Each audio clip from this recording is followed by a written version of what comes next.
This is a book called Amazing Grace by Mary Hoffman.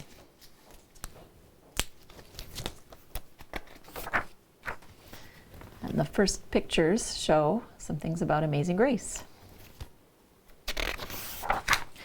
Grace was a girl who loved stories. She didn't mind if they were read to her or told to her or made up in her own head. She didn't care if they were in books or movies or out of Nana's long memory. Grace just loved stories.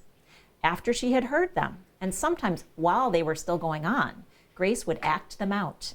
And she always gave herself the most exciting part. Grace went into battle as Joan of Arc and wove a wicked web as Anansi the spider. She hid inside the wooden horse at the gates of Troy. She went exploring for lost kingdoms. She sailed the 7 seas with a peg leg and a parrot.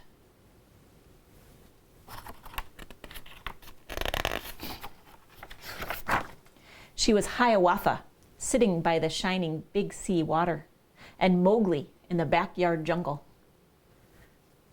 And I like how she's got her cat there, the wildlife. Most of all, Grace loved to act out adventure stories and fairy tales. When there was no one else around, Grace played all the parts herself. She set out to seek her fortune with no companion but her trusty cat and found a city with streets paved in gold. Or she was Aladdin, rubbing his magic lamp to make the genie appear.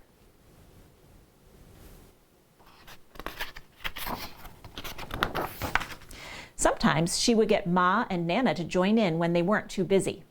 Then she was Dr. Grace, and their lives were in her hands.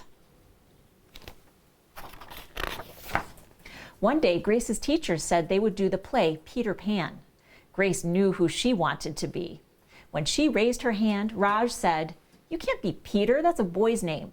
But Grace kept her hand up. "You can't be Peter," whispered Natalie. "He isn't black." But Grace kept her hand up. "All right," said the teacher, "lots of you want to be Peter Pan, so we'll have auditions next week to choose parts." She gave them words to learn.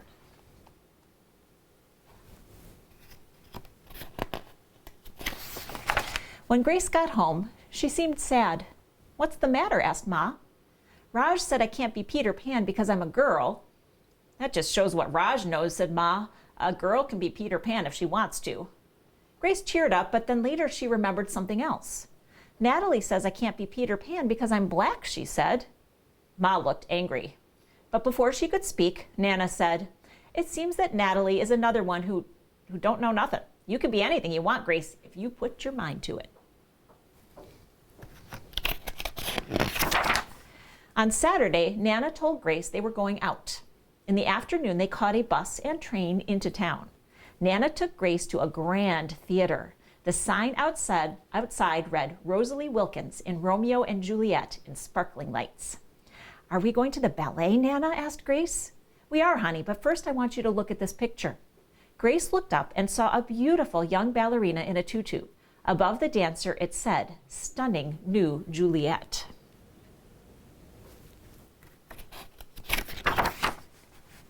"That one is little Rosalie from back home in Trinidad," said Nana. "Her granny and me, we grew up together on the island.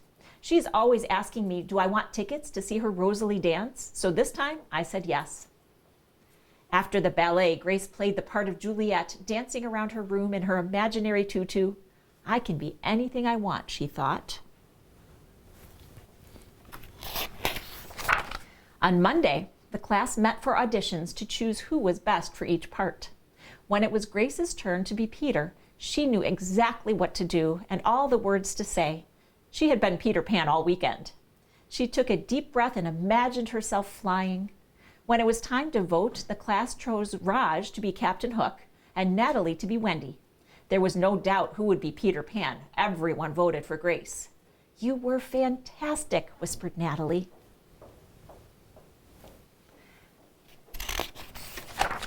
The play was a big success, and Grace was an amazing Peter Pan. After it was all over, she said, "I feel as if I could fly all the way home." "You probably could," said Ma. Yes, said Nana, if Grace put her mind to it, she can do anything she wants. And that's the end of the story, but I have a connection. My boys go to School of the Arts in the city, and actually they did do the Peter Pan show, and they did have a girl playing the part of Peter Pan. So things can actually happen like that. I hope you enjoyed the book.